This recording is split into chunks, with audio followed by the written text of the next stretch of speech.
Breaking news. Kondhwa प्रभाग क्रमांक 19 मध्ये राजकीय उलथापालथ.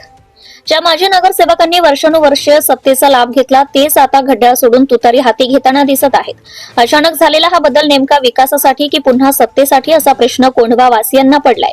दुसरीकडे काँग्रेस पक्षाकडून काशिफ सय्यद व मोहसिन शेख यांच्या आई ताज सिद्दीकी यांच्या आई तसेच मजहर मनियार यांच्या बहिणीने उमेदवारी दाखल करत निवडणुकीत नवी ऊर्जा निर्माण केली आहे.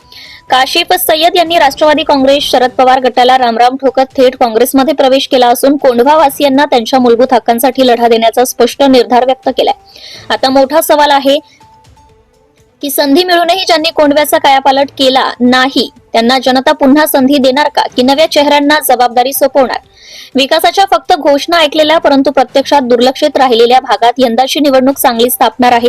माजी नगरसेवकांनी पक्षांतर करत पुन्हा मैदानात उतरण्याचा प्रयत्न केलाय, परंतु प्रश्न असा आहे की सत्ता हातात असताना कोंढव्याच्या मूलभूत समस्या का सुटल्या नाहीत.